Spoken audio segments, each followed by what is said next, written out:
Mana kabarnya Ibu-ibu sudah hadir semuanya? Alhamdulillah sehat. Alhamdulillah sehat. Alhamdulillah. Ini sudah jam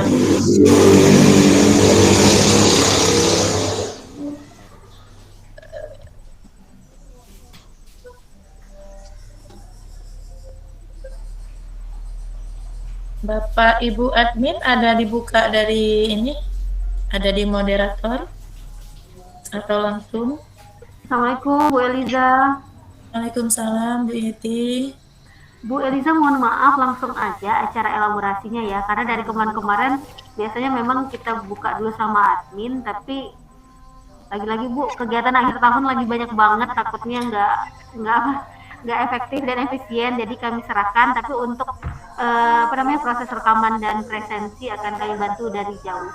Mungkin itu dulu pengantar dari kami Bu Eliza. Silakan roomnya dipergunakan.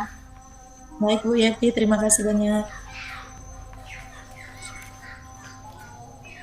Baik Ibu Bapak, untuk menghemat waktu karena waktu kita juga tidak banyak ya, sekitar 90 menit kita mulai kegiatan kita pada sore hari ini. Bapak Ibu, Assalamualaikum warahmatullahi wabarakatuh. Waalaikumsalam. Waalaikumsalam warahmatullahi wabarakatuh. Selamat sore, salam sejahtera untuk kita semua Bapak dan Ibu. Pada sore hari ini kita telah dapat bersama di ruangan tatap maya ini dalam rangka elaborasi pemahaman modul 2.2 Bapak dan Ibu tentang pembelajaran sosial emosional. Baik Ibu dan Bapak, sebelum kita melangkah lebih lanjut, Ibu Bapak kondisinya bagaimana? Sehat-sehat semua? Ada yang sedang mendua Bapak Ibu? Alhamdulillah sehat Bu. Alhamdulillah. Mungkin yang sedang mendua ya, karena kita tahu juga seperti Bu Yeti sampaikan tadi, kegiatan di akhir tahun ya Bapak Ibu sedang padat-padatnya. Harapannya kepada Bapak Ibu juga bisa tenang dan bahagia bersama dalam waktu 90 menit kita ke depan Bapak Ibu. Baik, untuk memberkati acara kita, saya mengundang boleh Pak, sholat asar boleh, silakan Pak. Bapak-bapak yang bersedia untuk menjadi pemimpin pembacaan doa pada sore hari ini. Ada yang bersedia Bapak Ibu? Silakan raise hand. Bapak Ibu? Oh ya, Pak Edi, silakan Pak Edi.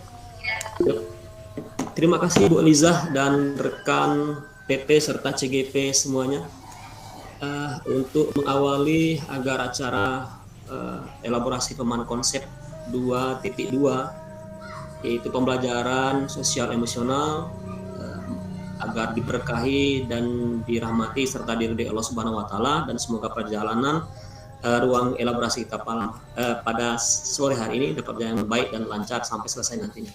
Marilah kita sejenak berdoa bersama, doa dimulai.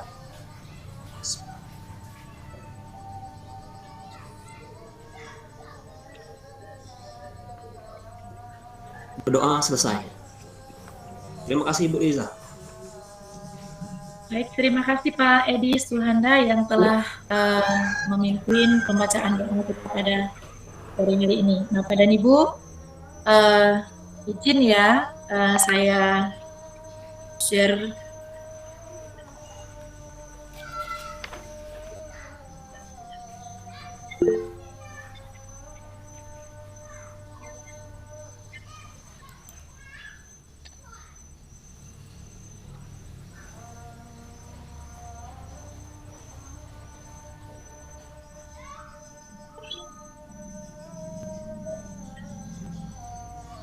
sedang azan di Bengkulu ya Bapak Ibu ya, boleh nggak Bapak sambil buat azan dulu.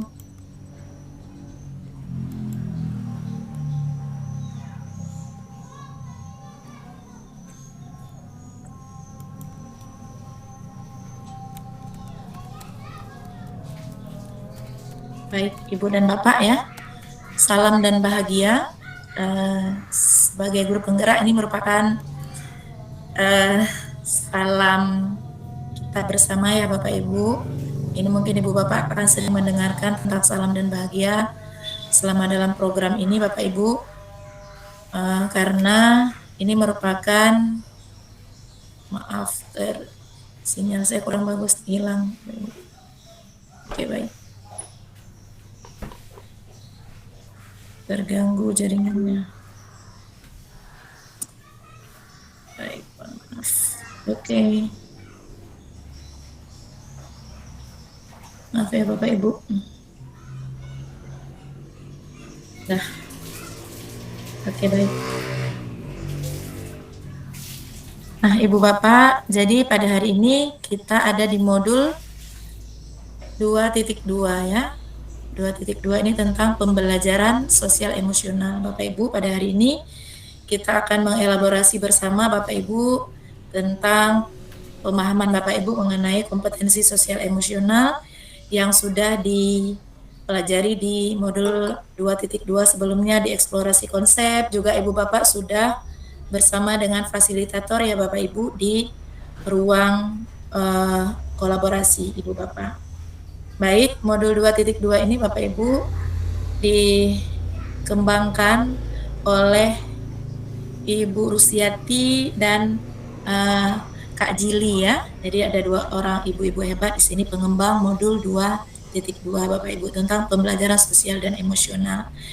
Ibu Bapak, saya ingin menyapa dulu Bapak Ibu fasilitator ya yang ada di kelas Bengkulu.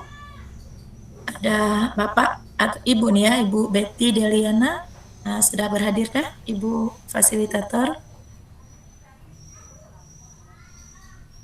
Benar Bu Betty, Bapak Ibu sebagai fasilnya di kelas ini? Benar Bu. Benar Bu. Mungkin belum berhadir ya, nggak apa-apa. Kemudian ada Bu Aisyah Maulidah. Sudah berhadirkah di sini? Belum kayaknya Bu. Belum, nggak apa-apa. Oke baik, saya juga ingin menyapa ya Bapak Ibu pengajar praktik yang sudah berhadir di ruangan ini. Yang tidak bisa saya sebutkan namanya satu persatu. Selamat datang Bapak Ibu untuk membersamai kami dalam proses elaborasi pemahaman pada sore hari ini Ibu dan Bapak. Semoga Bapak Ibu bisa membersamai kami sampai selesai nantinya ya Bapak Ibu. Baik Ibu Bapak, nah sedikit kita berkenalan dulu ya Bapak Ibu dari CGP Bengkulu ya. Mohon maaf kalau boleh tahu Ibu Bapak ini dari kabupaten apa Bapak Ibu? Kabupaten Muko-Muko. Muko-Muko, satu kabupaten Bapak? Muko-Muko dan Lebong. Lebong. Muko-Muko, Lebong. Ya. Berarti dua kabupaten ya Bapak Ibu ya? Ya Bu. Muko-Muko dan Lebong. Ini kabupaten atau kota? Kabupaten. Kabupaten. Kabupaten Bu. Kabupaten. Baik, Ibu Bapak ya. Saya sudah tahu mungkin kita tidak bisa berkenalan satu persatu ya, Ibu Bapak CGP hebat dari Kabupaten Muko-Muko dan Lebong. Pada sore hari ini kita akan bersama Bapak Ibu. Ini sekilas profil saya ya Ibu Bapak. Saya orang Aceh Bapak Ibu, lahir dan besar di Aceh, sekarang berdomisili di Aceh Besar. Saya ibu dengan 3 orang putra Bapak Ibu. Pengalaman di CGP ini sebagai fasilitator yang pertama sekali Bapak Ibu di angkatan pertama. Kemudian setelah menyelesaikan angkatan pertama, saya juga bertugas di angkatan ketiga dan saat ini juga sedang bertugas sebagai fasilitator di angkatan ke-6 Bapak Ibu. Nah, kemudian selain sebagai fasilitator, saya juga baru berpengalaman ini di instruktur Bapak Ibu mulai dari angkatan ke-5, ke-6 Bapak Ibu angkatan kedua yang kami fasilitasi, juga di angkatan ke-7 Bapak Ibu yang baru mulai modul 1.3 ya. Nah, saya dulu sebagai guru Ibu Bapak sama seperti Bapak Ibu sekitar 12 tahun dari 2003 sampai 2014. Kemudian sekarang sebagai pengawas sekolah Bapak Ibu di Kabupaten Aceh Besar. Ini sekilas Ibu ya profil saya yang akan membersamai Bapak Ibu pada hari ini di dalam elaborasi pemahaman. Oke, baik Ibu Bapak. Nah, untuk membahagiakan kita semua Bapak Ibu ya, ini beberapa kesepakatan kelas yang mungkin Ibu Bapak juga sudah sering menyaksikan ya komitmen belajar seperti ini, karena Ibu Bapak juga sudah sering bertemu dengan Fasil di ruang kolaborasi juga dengan instruktur di modul-modul berikutnya. Kira-kira ada yang ingin disampaikan Bapak Ibu, disepakati kesepakatan kita ini, atau ada yang ingin ditanyakan? Cukup, Bu. Cukup ya, pas. Baik, terima kasih. Semoga dengan komitmen kita ini Bapak Ibu menjadi kenyamanan kita semua yang berada di ruang virtual ini. Oke. Nah, Ibu Bapak, saat ini kita sedang memasuki modul 2.2 yang dikenal dengan mindfulness ya, sebagai salah satu cara bagaimana kita mewujudkan kompetensi sosial emosional. Saya ingin mengajak Ibu Bapak mungkin sekitar 5 menit untuk kita mindful. Kita akan coba mengamati video berikut ya Bapak Ibu. Nanti akan ada ungkapan yang saya inginkan dari Bapak Ibu setelah mengamati video yang diputar. Semoga bisa jalan seutuhnya ya Bapak Ibu. Ini kita putar dari link YouTube. Semoga lancar jaringannya Bapak Ibu. Kita bisa mengamati video ini. Nanti kalau udah jalan, tolong kabari ya Bapak Ibu. Mungkin tidak terlihat di saya.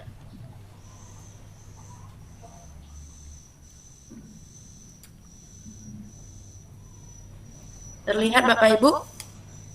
Belum, Bu. Belum ya? Jalan-jalan. I don't fight for myself. I fight for my team. Terlihat ya Bapak Ibu? Hanya suaranya, Bu. Dengar suaranya? Suara tapi tidak ada Gambarnya. Tidak ada gambarnya. Atau kita langsung ini kan aja Bu ya, sebentar. Saya stop dulu ini. Kita langsung melihat dari tampilan videonya ya Bapak Ibu. Bu Bapak bisa rileks sebentar untuk menikmati tayangan berikut ya Bapak Ibu.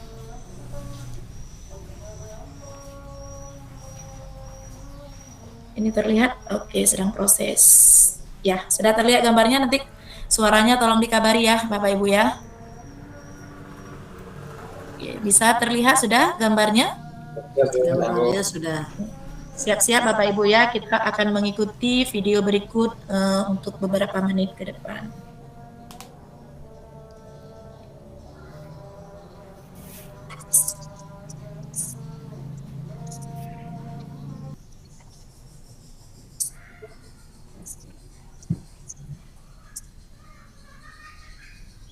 Baik, Ibu Bapak, apa yang Bapak Ibu rasakan ya selama mengikuti video tadi? Mungkin ada yang ingin berpendapat, boleh raise hand Bapak Ibu.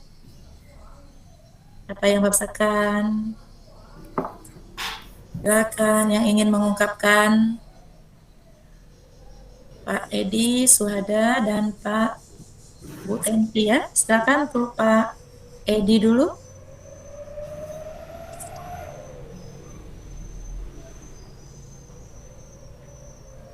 Pak Edi. Silakan Pak Edi. Mungkin yang Pak Edi itu Bu, tadi rasennya lupa dimatikan waktu berdoa tadi. Oh iya maaf. Nanti Bu Tenti dulu ya. Silakan Bu Tenti. Insyaallah. Selama mengikuti video tadi, situ saya mengamati bahwa pada awalnya mereka itu memiliki keluarga yang bahagia, dia bersama dengan keluarganya. Kemudian ada sesuatu keadaan di mana pada saat itu dia mencari pekerjaan di tempat yang lain, sehingga dia hanya berdua dengan orang tuanya yaitu bapaknya. Nah, pada saat itu dengan kondisi yang seperti itu, anak ini merasa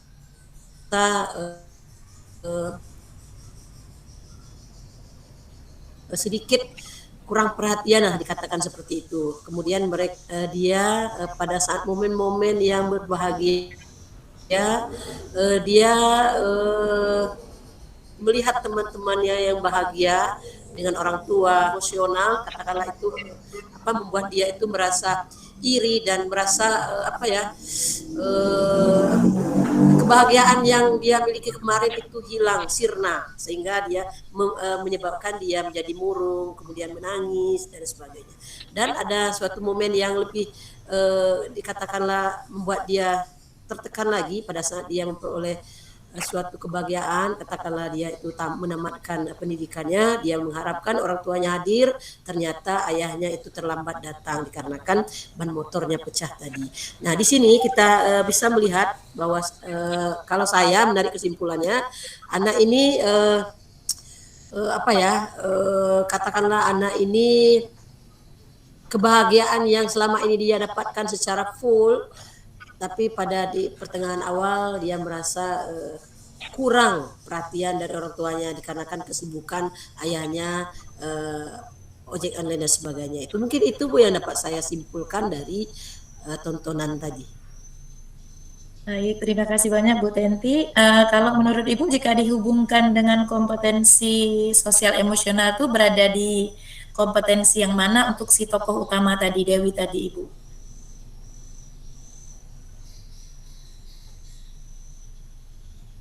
Ibu buka ini dulu mic-nya.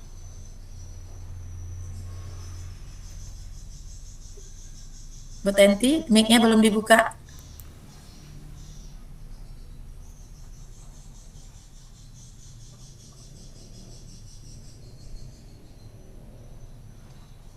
Mic Bu Tenti, gangguan? Belum dibuka mic-nya, Bu? Oh, Ibu nulis. Mungkin ada kok mic tidak bisa buka, gangguan sinyal mungkin Bu. Oke, nggak apa-apa Ibu, mungkin nanti akan normal kembali. Ada Bapak Ibu yang lain yang ingin menyampaikan kalau dihubungkan dengan kompetensi sosial emosional yang dialami oleh tokoh utama dalam video tadi, kira-kira bagian kompetensi mana yang berhubungan Bapak Ibu? Oke, Bu Zea, silakan Bu Zea. Belum dibuka mic-nya juga Bu Dea. Ya. Makasih. Iya, silakan. Ya. Kan video yang saya tonton tadi, di situ saya melihat bahwa seorang anak yang tadi menjadi tokoh utama di situ menerima masalah dalam hidupnya. Nah, tapi itu anak tersebut mampu memecahkan masalah tersebut kayak gitu. Nah, jadi dia mendapatkan solusi di apa yang dia permasalahan. Kemudian kaitan dengan pelajaran sosial emosional yang kita pelajari, saya merasa anak tersebut sudah di manajemen dia sudah bisa mengelola, dan kemudian nanti akhirnya dia bisa ibaratnya berbaikan dengan keadaan yang ada, dengan situasi yang dia terima gitu. Kalau saya melihat seperti itu, ya berangkat dari awal itu dia merasa menangis, kemudian lemah seperti itu, tapi kemudian dia bisa menemukan pemecahan masalah. Begitu Ibu. Baik, terima kasih Bu Zaya, luar biasa, benar sekali ya yang Ibu sampaikan. Kalau kita lihat si Dewi ini, pertama sekali dia merasa sedih. Bagaimanapun ceritanya, emosi seorang anak itu apabila orang tuanya tidak bersama ya, tidak bisa merasakan kasih sayang yang lengkap, dia merasa sedih melihat kawan-kawannya, tapi akhirnya dia bisa melakukan manajemen diri. Dia sadar ya, kesadaran diri juga di sini bahwa apa yang dilakukan oleh orang tuanya adalah untuk kebutuhan keluarga juga, bukan untuk bermain-main, sehingga dia bisa mengambil keputusan yang tepat bahwa dengan beberapa pilihan, sehingga orang tuanya mengambil kesimpulan yang seperti itu. Nah, Ibu Bapak, berangkat dari video tadi, Bapak Ibu, kita akan coba ya membahas mengenai keterampilan sosial emosional yang akan kita laksanakan di dalam pembelajaran Bapak dan Ibu mengenai emosi-emosi, bagaimana mengelola emosi, kemudian bagaimana mengimplementasikan kompetensi sosial emosional di dalam pembelajaran Bapak dan Ibu. Dan nanti bagaimana kita akan coba melihat bagaimana cara-cara implementasinya. Baik Ibu Bapak. Nah, kompetensi lulusan yang diharapkan dari paket modul 2 ini sebenarnya Bapak Ibu ya, nanti ada modul 2.1, 2.2 dan 2.3. Nah, Ibu Bapak sebagai guru penggerak diharapkan aktif menetapkan tujuan, membuat rencana dan menentukan cara untuk mencapainya dalam meningkatkan kompetensi dan kematangan dirinya. Itu yang pertama.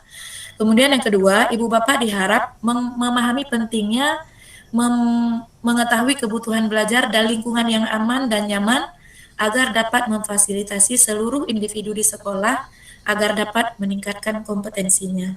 Nah, Ibu Bapak juga diharapkan mampu memfasilitasi rekan guru lain ya dalam merancang alur dan tujuan pembelajaran yang berorientasi pada masa depan. Ini adalah kompetensi paket modul 2 Bapak Ibu. Ada 3 modul kecil, pembelajaran berdiferensiasi, sosial emosional, dan coaching nanti ya Bapak Ibu. Kemudian capaian umum dari paket modul 2 ini, Ibu Bapak guru penggerak nanti diharapkan mampu secara aktif menetapkan tujuan yang tadi disampaikan. Tujuannya untuk apa? Meningkatkan kompetensi akademik dan kesejahteraan psikologis, well-being ya, kesejahteraan bagi peserta didik kita Bapak Ibu. Kemudian Ibu Bapak juga diharapkan paham dalam menciptakan lingkungan belajar yang aman. Bagaimana membuat lingkungan belajar itu yang mengundang murid untuk belajar dengan nyaman Bapak Ibu. Sehingga murid-murid kita itu dapat meningkatkan kompetensi akademik bagi dirinya, juga kesejahteraan psikologis, kebahagiaan secara well-being itu ya yang tidak dapat diungkapkan dengan kata-kata Bapak Ibu. Artinya sejahtera, dia bisa nyaman bagi diri sendiri, juga nyaman dalam berhubungan dengan orang lain. Itu harapannya Bapak Ibu ya. Kemudian untuk modul 2.2 ini khususnya Ibu Bapak diharapkan dapat menjelaskan urgensi pembelajaran sosial emosional untuk menciptakan lingkungan belajar yang aman dan nyaman agar seluruh individu di sekolah dapat meningkatkan kompetensi akademiknya. Itu yang pertama. Nah, ini dari guru lah. Bagaimana guru mengelola emosinya saat masuk ke kelas nanti ya, supaya lingkungan belajar itu positif, aura positif, anak-anak bisa belajar dengan nyaman, guru tidak marah-marah, guru bisa mengelola emosi dengan baik. Itu harapannya Bapak Ibu. Kemudian Ibu Bapak juga diharapkan dapat menjelaskan konsep pembelajaran sosial emosional dengan kerangka KESE ya, kolaboratif. Artinya kita ini bersama tentang pembelajaran sosial emosional ini adalah pembelajaran kolaboratif Bapak Ibu. Bukan hanya kita sendiri sebagai seorang guru di kelas, kita juga dapat berkolaborasi dengan teman, dengan orang tua ya, dalam mengembangkan 5 kompetensi sosial emosional ini. Nah, kesadaran diri, kemudian manajemen diri, kesadaran sosial, keterampilan berelasi, dan pengambilan keputusan yang bertanggung jawab Bapak dan Ibu. Kemudian yang ketiga, Ibu Bapak nanti dapat mendemonstrasikan tentang konsep kesadaran penuh seperti yang kita rasakan tadi Bapak Ibu saat kita ingin mengajak siswa-siswi kita itu belajar. Kita mengharapkan mereka itu hadir ya dengan sepenuh hati, sepenuh perhatian. Caranya kita mengajak mereka itu mindfulness. Ini adalah sebagai dasar pengembangan 5 KSE Bapak Ibu. Karena bila situasi kita belum tenang, belum bisa hadir seutuhnya, mungkin kita tidak akan bisa mengembangkan kompetensi sosial emosional yang diharapkan. Karena kita sendiri mungkin belum hadir secara utuh ya di dalam proses pembelajaran. Kemudian Ibu Bapak diharapkan dapat menjelaskan cara implementasi KSE ini di kelas, baik itu secara eksplisit ya, untuk KSE sendiri secara terpisah, boleh integrasi dalam praktek mengajar, kemudian penciptaan iklim kelas atau budaya sekolah Bapak Ibu. Nah, kemudian Ibu Bapak juga diharapkan dapat membantu proses penguatan pembelajaran sosial emosional untuk pendidik dan tenaga kependidikan yang ada di sekolah Bapak Ibu. Nah, baik dari gurunya, tenaga administrasinya, mungkin ada petugas keamanannya, atau siapa saja yang ada di sekolah Bapak Ibu, bagaimana mengajak mereka untuk menguatkan diri tentang kompetensi sosial emosional ini Bapak Ibu. Nah, kemudian Ibu Bapak, harapan dari pembelajaran sosial emosional berbasis kesadaran penuh dengan mindfulness ini, tujuan akhirnya adalah well-being ya, di peserta didik kita Ibu Bapak. Jadi Bapak Ibu diharapkan setelah lulus jadi CGP adalah sebagai pemimpin pembelajaran. Nah, apa yang diharapkan sebagai pemimpin pembelajaran? Ibu Bapak dapat memodelkan ya bagaimana menjadi teladan bagi murid-murid, kemudian bagi rekan sejawat, kemudian Ibu Bapak juga bisa belajar bersama ya dan berkolaborasi dengan rekan-rekan guru. Ini adalah cara implementasi penguatan KSE kepada peserta didik, kepada pendidik dan tenaga kependidikan melalui model atau teladan, kemudian dengan cara belajar dan berkolaborasi. Ini sudah Ibu diskusikan sebelumnya di ruang kolaborasi bersama fasilitator. Kemudian untuk apa? Untuk menumbuhkan kesadaran penuh yang dilandasi dengan perhatian yang berkualitas, rasa ingin tahu, kepedulian dan welas asih ya bagi guru ya, bagi guru, rekan-rekan guru kita dalam meningkatkan ya, dalam memperoleh dan menerapkan kompetensi sosial emosional bagi dirinya sendiri, nah bagi kita sendiri sebagai guru dan seluruh individu di dalam ekosistem sekolah. Ini yang diharapkan kepada Ibu Bapak yang ada di ruangan ini ya Bapak Ibu.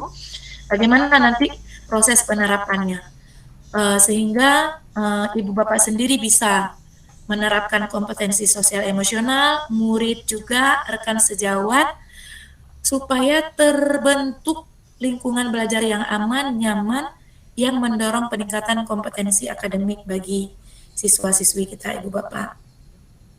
Oke, baik. Nah, ini tujuannya. Nah, kata kunci dari kompetensi sosial emosional dan penerapan ini adalah pemimpin pembelajaran, itu adalah Bapak Ibu CGP, kemudian Ibu Bapak dapat memodelkan nanti menjadi teladan, kemudian bisa belajar lebih lanjut dan berkolaborasi dengan kesadaran penuh ya Bapak Ibu. Tujuan akhirnya adalah well-being bagi peserta didik Bapak Ibu, sehingga dengan mereka merasa aman dan nyaman dapat meningkatkan kompetensi akademiknya. Baik, tujuan dari elaborasi pemahaman pada hari ini adalah menguatkan pemahaman tentang penerapan modul 2.2 di kelas, di sekolah, dan di komunitas Bapak Ibu. Ini tujuan elaborasi pemahaman pada hari ini Bapak Ibu. Baik Ibu Bapak, saya sudah melihat beberapa pertanyaan terkait modul 2.2 ini di LMS. Mungkin dari penjelasan nanti, kalau ada yang belum terbahas, Ibu Bapak boleh menanyakan di sesi akhir ya Bapak Ibu ya.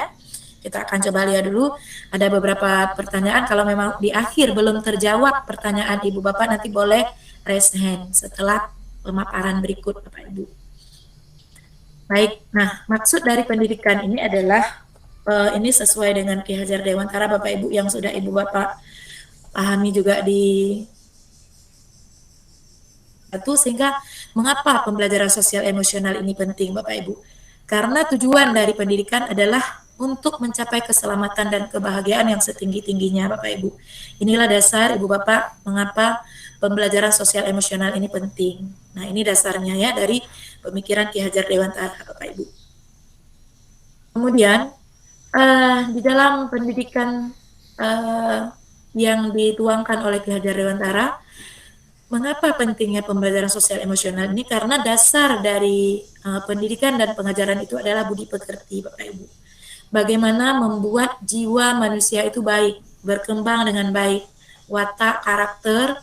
Nah, di situ adalah keseimbangan cipta, rasa, dan karsa Bapak Ibu, sehingga menimbulkan suatu karya yang luar biasa atau suatu pengetahuan yang baik. Karena apa? Bisa belajar dengan baik, bisa belajar dengan nyaman, kemudian emosinya itu bisa diakomodasi oleh gurunya, sehingga bisa menimbulkan budi pekerti yang baik bagi peserta didik kita Bapak Ibu. Kebersihan budi adalah bersatunya cipta, rasa, dan karsa yang terwujud dalam tajamnya pikiran, halusnya rasa, kuatnya kemauan yang membawa pada kebijaksanaan. Ini yang kita harapkan Bapak Ibu ya. Jadi anak kita itu bukan hanya pintar di akademik, tetapi juga pintar dalam sosial dan emosionalnya. Mungkin ada orang pintar, tetapi tidak bisa mengendalikan emosi. Seperti contoh di beberapa kasus yang sudah Bapak Ibu baca sebelumnya. Nanti di dilema etika juga kita akan belajar bagaimana Ibu Bapak Guru membedakan antara bujukan moral dengan dilema etika. Artinya di sini berhubungan dengan kompetensi sosial emosional. Harapan akhirnya adalah murid kita Bapak Ibu menjadi murid yang pinter di akademik, juga pinter di dalam psikologisnya. Artinya menjadi orang yang bijaksana, dapat menggunakan otak luhur ya Bapak Ibu, yang otak manusia yang kita pelajari di modul 1.2. Bagaimana kita menjadi manusia yang bijaksana. Tidak hanya pinter pengetahuan dan keterampilan, tetapi juga sikapnya baik. Ini harapannya Ibu Bapak. Oke, baik.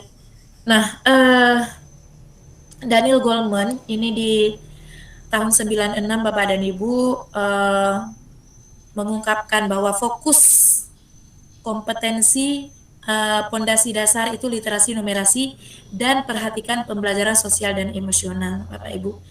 Ini Bapak Ibu kita coba amati sebentar tentang video dari Renal Kasali ya Bapak Ibu, tentang bagaimana, oleh Bu Tenti, bagaimana perubahan peserta didik kita kemarin pasca pandemi ya Bapak Ibu ya.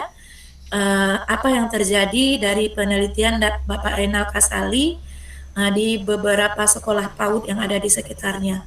Saya coba putarkan ya Bapak Ibu untuk menjadi perhatian kita bersama mengenai video Bapak Renal Kasali. Oke, baik Ibu Bapak. Izin coba kita amati bersama terlebih dahulu.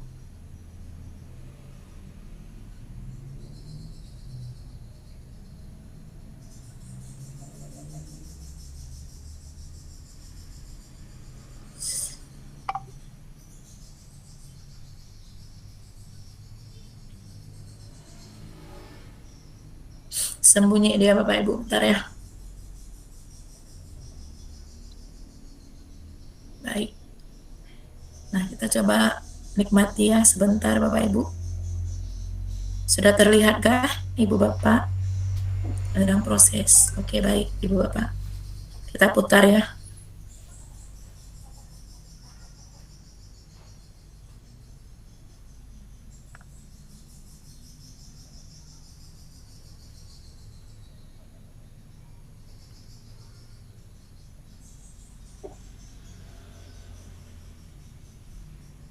Jalan Bapak Ibu? Belum jalan ya? Oke, baik. PAUD yang kami observasi. Yang pertama, apa saja yang negatif yang ditemukan di PAUD yang kami observasi? Yang pertama, anak-anak ini ternyata selalu ingin jadi yang pertama. Mereka belum terlatih untuk mengatur dan bisa menerima orang lain menjadi yang pertama. Mereka tidak mau gantian berbicara. Kerja keras mereka juga berkurang, fokus mereka, attention control mereka juga berkurang, kemandirian juga dirasakan berkurang, selalu kita dibantu ketika mencari sesuatu. Kalau kita temukan anak-anak ternyata relatif lebih mudah menyerah, lebih mudah mengatakan kita mendapatkan instruksi tertentu, kurang mengenal aturan, inisiatif juga ya agak berkurang, kurang mengenal batas waktu, artinya mereka kurang memiliki time management. Mungkin karena cuma selama ini belajar juga orang tua tidak mendukung waktu yang praktik seperti waktu di sekolah, jadi mereka memiliki kebebasan yang jauh lebih luas. Kemudian juga ditemukan ternyata banyak sekali anak-anak usia taman kanak-kanak yang kurang percaya diri untuk berbicara dan kurang memiliki kemampuan untuk bermain dengan teman. Jadi karena kurang pede, akibatnya banyak hal yang ya tentu saja terganggu karena selama hanya belajar dengan orang tua, jadi kurang ada asuhan dari orang lain. Dan mereka kurang berani mencoba hal-hal yang baru, dan pastinya masih sangat lemah, cenderung selalu ingin terburu-buru. Kalau mengenai bisa menyelesaikan masalah yang muncul ketika terjadi konflik dengan teman, kurang kemampuan mengatur emosi, ini yang kami temukan di sekitar tempat kami, dan kami coba konfirmasi, bicara dengan beragam guru dan bicara dengan murid-murid dari kelas anak-anak SMP dan SMA. Bagaimana dengan guru? Ternyata banyak guru yang mengatakan mereka cukup setelah saya telusuri kenapa, ternyata karena anak-anak datang ke sekolah menggunakan masker, jadi guru tidak bisa mengenal karakter anak-anak, apakah mereka sedang sedih, gembira, mereka tersenyum, mereka marah, cemberut, atau tidak ketahuan karena di dalam kelas mereka semua menggunakan masker. Kemudian tugas guru juga ternyata banyak sekali, sehingga berakibat mereka menjadi sangat terbatas waktu luang untuk mengenal murid-muridnya. Ditambah lagi, sebagian dari guru ini pernah kena COVID, karena mereka pernah terjangkit. Biasanya orang yang terjangkit cenderung ketika kembali bekerja memang lebih sibuk, menjadi lambat. Kita akui bahwa semua harus mulai lagi dari awal. Maka guru taman kanak-kanak atau guru SMA semua mengaku sekali ini mereka harus berperan seperti guru taman kanak-kanak kembali. Artinya harus membentuk siswa. Nah, kita ketahui bahwa ternyata problema yang harusnya muncul di kelas 8 ternyata sekarang muncul di kelas 9, kelas 10. Jadi saja terjadi kemunduran yang seharusnya sudah selesai tugas pada usia sebelumnya, ternyata sekarang muncul masalah di usia selanjutnya. Sekarang mari kita lihat apa saja yang menjadi evidence-nya. Inilah yang terjadi. Yang pertama, tentu saja kita menyaksikan fokus mereka menjadi lebih rendah. Attention control mereka tidak seperti dulu, mereka menjadi mudah. Kata-kata ternyata semakin pendek. Baik, Ibu, Bapak, ada yang ingin mengajukan tanggapan setelah mengamati video Bapak Renal Kasali tadi, Bapak dan Ibu? Silakan, mungkin yang ingin menyampaikan apakah Bapak Ibu juga merasakan hal yang sama seperti ini post pandemi? Ada Bu Zaya lagi, silakan Bu Zaya. Kalau saya, sebagian besar dari apa yang diungkapkan oleh Bapak tersebut sangat benar sekali adanya. Saya kan mengampu siswa SMP. Kesulitan terbesar saya justru memang di kelas 8 dan 9. Karena nyaris hampir 2 tahun anak-anak tersebut itu kan belajar di rumah. Itu sangat berbeda dengan anak kelas 7 yang saya ampu sekarang. Dari mulai minat, kemudian sikap, dan betul yang disampaikan dengan Bapak tersebut. Pendidikan di rumah itu berbeda sekali memang dengan kita bertatap muka secara langsung kepada anak-anak. Jadi memang apa yang disampaikan betul, dan memang seluruh guru juga sepakat dengan hal yang sama bahwa mungkin tahun ini adalah bisa dikatakan sebagai tahun tersulit bagi kami di sekolah, terutama di SMP, itu dalam mengampu siswa-siswa baik dalam secara kompetensi pedagogiknya, juga sosio-emosionalnya. Mereka benar-benar seperti dikatakan tadi, kurang fokus, kemudian minatnya kurang, kemudian sudah seperti terbawa posisi nyaman, santai selama ini belajar dari rumah. Mungkin dengan ini nanti mungkin ada tips-tips dari rekan-rekan ataupun dari Ibu instruktur, bagaimana cara mengatasi masalah yang pasca dari pandemi ini. Karena memang ini menjadi semacam permasalahan yang besar bagi kami, bukan hanya saya, tetapi rekan-rekan sejawat juga yang ada di sekolah saya. Baik, terima kasih Bu Zaya. Jadi ini juga yang dialami oleh semua guru se-Indonesia ya, Ibu Bapak, bahwa post pandemi itu banyak terjadi hal-hal yang diceritakan di dalam video Bapak Renal Kasali tadi. Anak-anak cenderung menyendiri, mungkin terbiasa di rumah dengan pembelajaran daring ya. Dia jarang berinteraksi dengan rekan-rekan. Jadi mungkin kalau dihubungkan dengan keterampilan sosial emosional ini, kesadaran sosial itu sudah kurang. Nah, salah satunya karena dia berinteraksi hanya dengan laptop ataupun gadgetnya setiap hari. Nah, waktu manajemen diri juga sudah tidak teratur seperti biasa ke sekolah. Biasanya kalau ke sekolah bangun pagi-pagi, mungkin jam 7 ya udah berangkat ke sekolah. Tetapi kalau di masa pandemi itu kita lihat bagaimana keadaan kita se-Indonesia ya Bapak Ibu, apalagi mungkin ada murid-murid kita yang terkena COVID, sudah dengan keadaan yang kurang sehat, orang tuanya juga kurang sehat, banyak hal yang kita hadapi sebagai guru. Mungkin kita juga sebagai anggota keluarga Bapak Ibu turut merasakan juga bagaimana efek dari pandemi ini. Nah, bagaimana cara mengembalikan itu Bapak dan Ibu? Karena kondisi seperti yang Bu saya ceritakan tadi, murid kelas 8 dan 9 sekarang adalah murid post pandemi ya. Sebenarnya murid kelas 7 juga murid post pandemi di SD mungkin sebelumnya, tetapi sekarang sudah kembali normal insya Allah ya. Bapak Ibu, tentunya ini akan sangat berbeda. Nah, Ibu Bapak ada nggak yang ingin mengungkapkan bagaimana cara kita kembalikan posisi ya seperti yang Bu Zaya tanyakan tadi? Ada yang ingin memberikan tanggapannya Bapak Ibu supaya kondisi murid-murid kita di sekolah kembali normal Bapak dan Ibu? Ada yang ingin berpendapat Bapak Ibu? Boleh silakan raise hand. Belum ada? Mana ibu-ibunya? Ayo Ibu, semangat Ibu Bapak, ayo. Ada yang ingin memberikan tanggapannya? Mana nih orang Bengkulu? Ayo, oh ya, silakan. Ada Pak Dio ya, silakan Pak. Baiklah, Bu. Assalamualaikum warahmatullahi wabarakatuh. Waalaikumsalam warahmatullahi wabarakatuh. Baiklah, mungkin saya setuju dengan pandangan Ibu Zia Riza tadi, bahwa mungkin itu masalah kita semua sebagai guru setelah pandemi.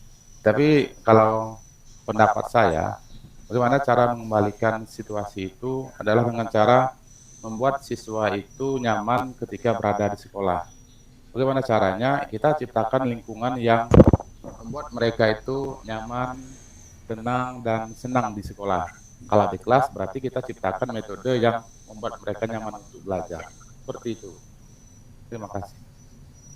Baik, terima kasih Bapak, bahwa inilah harapannya ya Bapak dan Ibu tentang kompetensi sosial emosional ini, bagaimana menciptakan lingkungan belajar tadi ya. Kita memang kita akui Bapak Ibu untuk kembali seperti dulu ini perlu proses lagi Ibu Bapak, karena anak-anak kita memang sudah terlalu lama kemarin lost learning ya Bapak Ibu, mungkin belajar di rumah tidak seperti dengan guru di sekolah, karena orang tua juga kondisi di rumah itu beragam ya Bapak Ibu. Mungkin ada orang tua yang memang punya kesibukan, tidak bisa membersamai peserta didik kita belajar, tidak bisa membersamai anak-anaknya untuk belajar bersama. Ataupun ada yang sebagian orang tua belajar dengan anak-anaknya itu di malam hari, karena di siang hari mereka juga sedang bekerja. Begitu juga dengan guru. Kami di Aceh hari itu Bu, saat pandemi, gurunya tetap ke sekolah. Di saat mungkin sedikit zona agak kuning, gurunya ke sekolah, muridnya di rumah. Jadi bagi guru juga yang punya anak di rumah, tetap anaknya juga tidak bisa didampingi. Apakah di daerah ibu-ibu juga mengalami hal yang sama Bapak Ibu? Sama Bu. Sama juga ya Bu ya. Nah, kita karena tanggung jawab harus ke sekolah, tapi murid-murid di rumah, nggak boleh sekolah. Jadi memang kita akui bahwa saat 2 tahun kemarin 2020-2021 itu sangat tidak normal proses pembelajarannya. Kita doakan ke depan semakin baik ya Bu Zaya dan kawan-kawan. Di tangan Bapak Ibu lah sekarang bagaimana mengembalikan ini, bagaimana mengintegrasikan emosi anak-anak ini supaya bisa belajar dengan nyaman kembali Bapak dan Ibu. Baik, kita coba melihat sebentar konsep dari modul 2.2 Bapak Ibu. Ada pembelajaran sosial emosional. Kemudian kompetensi dari sosial emosional ada 5 kompetensi. Terus di sini juga sebagai langkah awal untuk menerapkan kompetensi sosial emosional itu dilakukan dengan kesadaran penuh Bapak dan Ibu. Kemudian ada 4 cara implementasi PSE. Yang pertama itu untuk siswa ada 3 cara, kemudian untuk guru juga ada 3 cara di dalamnya. Kemarin sudah dibahas di ruang kolaborasi. Kita akan coba juga melihat satu persatu ya Bapak Ibu tentang kompetensi sosial emosional itu. Apa sih kompetensi pembelajaran sosial emosional? Nah, Ibu Bapak, pembelajaran sosial emosional ini adalah pembelajaran yang dilakukan secara kolaboratif Bapak Ibu oleh seluruh komunitas sekolah yang memungkinkan anak, siapa anak di sini peserta didik kita, dan orang dewasa, guru dan tenaga kependidikan di sekolah memperoleh dan menerapkan pengetahuan, keterampilan, sikap yang positif mengenai aspek sosial emosional. Ini Bapak Ibu melalui kolaboratif ya, CASEL, Collaborative of Academic, Social and Emotional Learning. Nah, ini adalah cara salah satunya menerapkan pembelajaran sosial emosional bersama peserta didik kita dan juga orang dewasa ya, itu guru dan tenaga kependidikan. Nah, tujuan penerapan dari pembelajaran sosial emosional teknik CASEL ini yang pertama sekali untuk memberikan pemahaman, penghayatan dan kemampuan untuk mengelola emosi dari diri kita sendiri Bapak Ibu. Dari guru, kemudian kita akan berikan kepada siswa bagaimana teknik-teknik mengelola emosi. Itu adalah kesadaran diri. Kemudian bagaimana dia manajemen dirinya, merasakan empati kepada orang lain, yaitu dengan kesadaran sosial, juga membangun hubungan yang positif, kolaborasi ya, berelasi dengan rekan, dan membuat keputusan yang bertanggung jawab, seperti si Dewi tadi. Bagaimana dia, apakah akan larut dalam persoalannya, atau akan mengambil kesimpulan yang bertanggung jawab dengan mempertimbangkan pilihan-pilihan, Bapak Ibu ya. Baik, dalam pencapaian pembelajaran sosial emosional itu yang perlu dilakukan peningkatan 5 KSE itu lingkungan belajar yang support terhadap penerapan KSE, kemudian peningkatan sikap positif pada diri sendiri, itu manajemen diri ya, kemudian positif pada toleran terhadap orang lain adalah kompetensi kesadaran sosial Bapak dan Ibu, sehingga bisa meningkatkan keterampilan berelasi. Nah, dengan peningkatan 5 KSE ini diharapkan dapat mampu meningkatkan perilaku positif. Dengan lingkungan belajar yang support, diharapkan bisa menjadi penurunan perilaku yang negatif yang ada di siswa kita.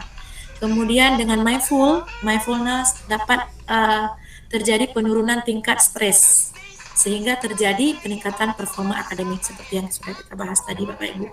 Nah, fakta pentingnya pembelajaran sosial emosional. Kenapa? Karena murid yang berkembang dengan emosional yang baik, ya, pada saat yang sama mereka juga akan berkembang secara akademik. Nah, artinya dia bisa belajar dengan tenang, emosinya tidak meledak-ledak, emosinya baik, ya. Dia akan mampu belajar dengan nyaman untuk akademiknya juga. Nah,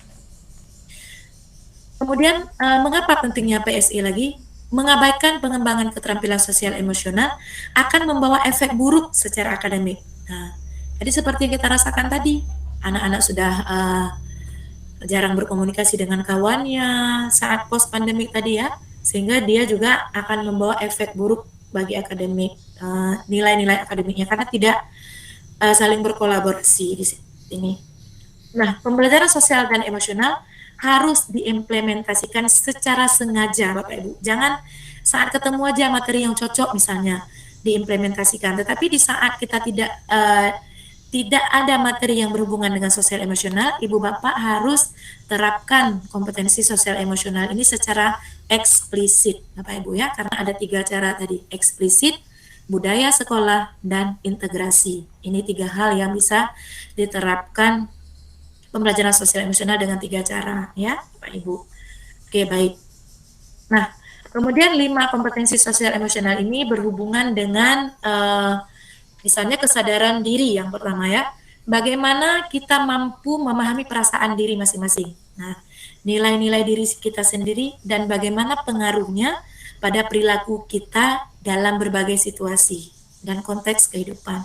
Kadang-kadang kita menyadari Bapak Ibu, bahwa ada hal-hal yang tidak baik pada kita. Jadi kita kadang-kadang tidak sadar.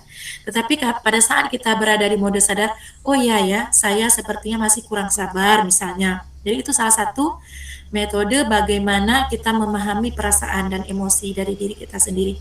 Mungkin kenapa ya anak-anak saya tidak mau tidak menunjukkan sikap hormat misalnya kepada orang yang lebih tua. Karena apa? Guru sebagai teladannya juga belum menunjukkan sikap hormat kepada orang yang lebih tua. Misal, ini ya bukan untuk Bapak dan Ibu, tapi untuk kita semua Bapak Ibu. Ini adalah berhubungan dengan kesadaran diri.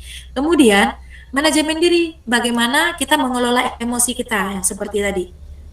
Pikiran kita, artinya kita diusahakan berpikiran positif Bapak Ibu. Husnuzon ya, tidak su'uzon. Nah, kemudian perilaku diri secara efektif dalam berbagai situasi. Ya, jadi kita bagaimana mengelola emosi kita supaya kita lebih responsif, tidak reaktif misalnya menghadapi sesuatu persoalan, gitu ya. Kemudian kesadaran sosial. Di sini diharapkan kita mampu memahami sudut pandang dan berempati dengan orang lain. Nah, misalnya kita seperti istilahnya bagaimana sakit kalau kita mencubit orang, begitu juga sakit kalau orang lain mencubit kita. Artinya kita bisa berempati. Nah, ini juga disesuaikan dengan konteks sosial budaya yang berbeda-beda. Misalnya ada perbedaan budaya, kita jangan meremehkan budaya orang lain. Misalnya budaya Bengkulu dengan Aceh itu ada yang beda Bapak Ibu. Dari sisi makanannya mungkin berbeda, dari sisi pakaiannya, dari sisi adat ya, ini berbeda di setiap daerah. Jadi bagaimana kita berempati dengan sesama kawan. Mungkin anak didik kita di kelas ada yang dari suku yang berbeda-beda ya. Indonesia itu kan beragam suku bangsa. Nah, bagaimana cara kita memahami ini Bapak dan Ibu? Bagaimana kita berempati kepada orang yang berbeda dengan kita ya. Nah, jadi ini yang perlu kita tumbuhkan kepada anak-anak dengan sengaja. Kemudian keterampilan berelasi Bapak Ibu adalah kemampuan untuk membangun dan mempertahankan hubungan yang sehat dengan peserta didik, dengan teman sejawat. Nah, jadi untuk menghindari kemampuan mempertahankan hubungan ini, tentunya ada teknik-tekniknya ya Bapak Ibu, nanti akan dibahas lebih lanjut. Bagaimana teknik supaya kita bisa terus bersama dengan rekan-rekan kita, baik hubungannya, silaturahmi ya, tentunya kita dengan menjaga hubungan Bapak Ibu. Tidak saling menjatuhkan. Contohnya, misalnya kita dalam suatu lingkup di lingkungan sekolah, kita sama-sama saling berempati. Misalnya ada kawan kita yang sakit, kita jenguk. Kita yang sakit dijenguk oleh kawan kita. Saat mereka musibah, kita berikan hiburan ya, supaya yang mendapat musibah itu bisa sedikit lebih lega perasaannya. Nah, begitu Bapak Ibu. Kemudian kemampuan untuk membuat keputusan yang bertanggung jawab. Jadi kemampuan untuk memilih pilihan-pilihan ya. Kalau seandainya saya memberikan keputusan seperti ini, apa akibatnya? Jadi kita mempertimbangkan. Nah, sehingga kita bisa mengambil keputusan yang bertanggung jawab dan bisa menyebabkan kesejahteraan bagi semua pihak Bapak Ibu. Bagi kita sendiri, bagi masyarakat, bagi murid-murid kita ya. Apabila kita berada di posisi sekolah atau di dalam masyarakat. Jadi ini yang berhubungan dengan 5 kompetensi sosial emosional ini Bapak Ibu. Ini yang sudah kita bahas tadi, bagaimana membantu anak untuk makin baik dalam mengelola dunia dan diri mereka. Ini juga yang Daniel Goleman tadi ya Bapak Ibu ya. Nah, bagaimana kita melatih atensi, fokus, memusatkan perhatian supaya kita bisa lanjut ke pembelajaran berikutnya. Kalau emosi kita nggak bagus, pikiran kita tidak tenang, mungkin kita tidak bisa melaksanakan sesuatu kewajiban, baik kita sebagai guru ataupun sebagai murid ya Bapak Ibu. Makanya diharapkan di sini kita sebagai guru itu melatih ya bagaimana perhatian kita hadir seutuhnya. Misalnya saat guru menerangkan pembelajaran, kita tentunya ingin ya anak-anak kita itu mendengarkan secara aktif supaya dia memahami apa yang kita sampaikan Bapak dan Ibu. Nah, ini harapannya, fokus dalam memusatkan perhatian. Nah, kemudian untuk mindful ini Bapak Ibu adalah fondasi ya di dalam menerapkan KSE tadi. Artinya kita hadir seutuhnya Bapak Ibu supaya kita bisa sadar bahwa kita sedang berada di mana, posisi kita di mana. Misalnya kita sedang mengikuti sebuah kegiatan Bapak Ibu, kan sering kita merasakan saat ini Ibu Bapak seperti pertemuan kita pada hari ini. Nah, ada kita jumpai kan di dalam satu waktu kita ada 2 kegiatan Bapak Ibu. Tentu kita tidak akan bisa fokus di satu kegiatan. Jadi di sini kita harus bisa memilih. Nah, inilah keputusan yang bertanggung jawab. Kita pilih mengikuti elaborasi hari ini atau kita pilih kegiatan apa misalnya. Nah, seperti saya hari ini juga sedang ada kegiatan tentang pelatihan IKN. Nah, kalau saya misalnya ingin mendua, kita tidak bisa fokus dengan pertemuan kita pada hari ini. Jadi ini diharapkan mindful, hadir ya secara penuh. Dan ini sangat penting Bapak Ibu, kita lakukan latihan berkesadaran penuh dengan menyadari nafas. Latihan berkesadaran penuh ini bisa dilakukan dengan berbagai hal. Salah satunya seperti tadi, kita rileks sebentar tanpa memikirkan apa-apa, hanya menikmati musik ya, hanya menikmati video misalnya tanpa beban. Ya, kita tinggalkan sebentar. Ini harapannya. Karena apa? Diyakini dengan mindfulness ini kita bisa merenggangkan sel-sel saraf Bapak Ibu ya, dengan otak yang berhubungan dengan titik fokus, otak bagian atas. Homo sapien, tentang otak luhur Bapak Ibu ya. Ini harapannya. Nah, ini adalah contoh-contoh mindful Bapak Ibu, bisa dengan berbagai cara. Ibu Bapak juga bisa mempraktekannya jadi dengan peserta didik nanti. Ibu Bapak ada dengan menulis sesuatu misalnya apa yang ingin dituliskan tanpa beban, ingin dituliskan catatan hari ini misalnya, apapun yang ingin dituliskan, tidak dibebani dengan catatan yang misalnya tentang apa, enggak penting. Yang penting tulis dulu pikiran, perasaan. Kemudian bisa dengan mendengarkan musik ya. Bisa juga dengan mengamati berbagai perasaan yang muncul sambil memejamkan mata, misalnya Bapak Ibu. Boleh juga dengan mengungkapkan rasa terima kasih ya tentang 3 hal yang Anda syukuri, Bapak Ibu syukuri. Boleh juga menggambar, apapun gambarnya, tanpa bentuk juga nggak apa-apa, misalnya bulat-bulat, asal coret ya. Karena yang dilihat bukan hasil, tetapi prosesnya. Di saat Ibu Bapak coret-coret kertas atau apa itu, secara pikirannya secara tenang gitu ya, tidak dilihat hasilnya, tetapi adalah prosesnya. Kemudian bisa dengan fokus pada 3 hal yang dapat Anda lihat, dengar dan rasakan. Misalnya sekarang sedang duduk di mana nih? Nah, contohnya Bapak Ibu sedang duduk di sekolah atau di rumah, lihat aja apa 3 hal yang ada di sekeliling. Misalnya ada lampu terlihat, ada lemari, atau ada apa saja di sekeliling. Di sekeliling saya sudah ada pulpen, ada buku gitu ya, ada HP, nikmati aja. Kemudian Ibu Bapak juga bisa dengan body scanning Bapak Ibu. Nah ini body scanning mungkin sudah pernah dipraktikkan oleh Bapak Ibu fasilitator saat Ibu memulai kegiatan ruang kolaborasi di saat sinkronus ya Bapak Ibu. Kemudian juga bisa dengan peregangan otot-otot, misalnya rileks sebentar ya, dengan berolahraga ringan, itu juga bisa mengembalikan. Atau Bapak Ibu banyak cara lain yang bisa dilakukan untuk mindfulness, kembali ke mode sadar Bapak Ibu. Boleh dengan membaca doa, mungkin membaca sholawat, atau yang kita yang muslim misalnya dengan mengambil wudhu, bisa dengan sholat, ataupun hal-hal lain sesuai dengan bakat dan minat kita. Ini adalah beberapa contoh Bapak Ibu ya dari mindfulness itu. Ini adalah fondasi dari pembelajaran sosial emosional itu. Nah, ini dari Pak Rusdi Rukmarata. Definisi kebahagiaan menurut beliau adalah seorang budayawan. Kebahagiaan adalah pada saat kita dapat menghargai apa yang ada di sini sekarang, bukan saat ini. Kalau kita melihat ke belakang, kita merasa bahwa ada hal yang belum puas di Bapak Ibu ya, itu sampai kapanpun kita tidak bisa merasakan kebahagiaan karena kita merasa masih ada yang kurang. Padahal sebenarnya banyak lain yang sudah digantikan oleh Yang Maha Kuasa, tapi kita tidak bersyukur karena apa? Masih teringat yang lalu, kita belum puas. Ya, jadi kita tidak akan bisa merasa bahagia. Nah, kapan? Sekarang ya, ada di sini dan sekarang, dan dapat membangun hubungan maupun kerjasama dengan orang lain atas dasar saling menghargai. Misalnya Ibu Bapak sesama CGP nih.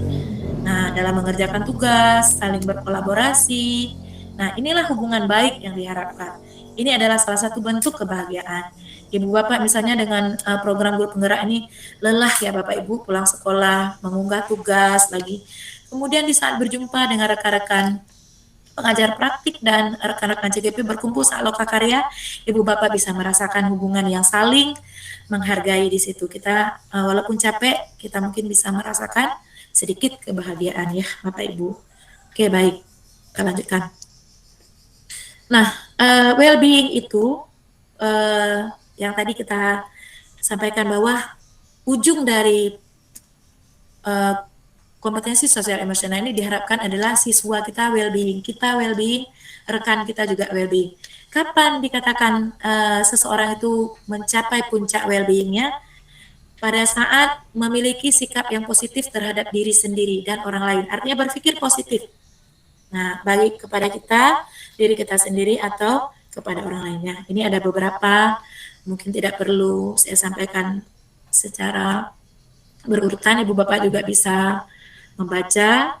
Kemudian saya bacakan yang terakhir ya, berusaha mengeksplorasi dan mengembangkan dirinya. Artinya kita dibekali dengan berbagai pengetahuan, kita dibekali dengan otak luhur kita yang bisa berpikir, kita dapat mengatur tingkah laku kita sendiri. Karena di teori kontrol Bapak Ibu, yang bisa mengontrol kita adalah kita. Karena ini berhubungan dengan filosofis pendidikan Ki Hajar Dewantara juga, bahwa pendidik adalah menuntun. Jadi murid itu tumbuh sesuai kodratnya. Kita mengarahkan ya Bapak Ibu, menuntun murid-murid kita untuk memperbaiki tingkah lakunya. Jadi bila dia tidak mau memperbaiki, itu juga adalah keputusan yang ada pada diri peserta didik. Makanya kita harus mengajak mereka bagaimana memikirkan sosial emosional dengan baik, berpikir positif, sehingga dapat membuat keputusan yang bertanggung jawab bagi peserta didik kita juga ya Bapak Ibu. Keputusan ini juga yang bermanfaat bagi semua orang yang ada di sekeliling kita. Oke. Nah, dengan well-being, tingkat kesejahteraan yang tinggi, seseorang itu memiliki kemungkinan lebih tinggi untuk mencapai prestasi akademik. Ini ujungnya Bapak Ibu. Sehingga dengan kesejahteraan dia, bahagia dia, murid-murid kita bisa mencapai prestasi akademik, kemudian kesehatan fisik dan kesehatan mental juga. Dan yang paling penting ini adalah memiliki ketangguhan Bapak Ibu. Tidak cepat stres, tidak cepat menyerah. Dia daya lentingnya tinggi. Kemudian terlibat dalam perilaku sosial yang bertanggung jawab. Nah, ini adalah harapan yang paling utama Bapak Ibu. Seorang peserta didik menjadi peserta didik yang mampu bertanggung jawab atas dirinya sendiri, juga nanti mampu bertanggung jawab kepada orang lain, Bapak dan Ibu.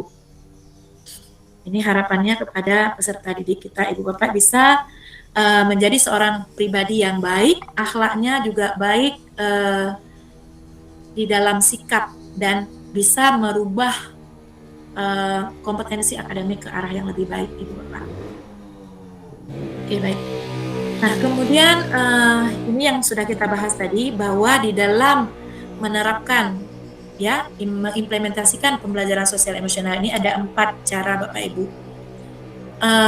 Yang pertama itu adalah menguatkan diri kita sebagai pendidik dan tenaga kependidikan lainnya, juga Ibu Bapak mengimbaskan kepada rekan-rekan Ibu di sekolah. Itu melalui 3 cara tadi, belajar, kolaborasi, dan teladan.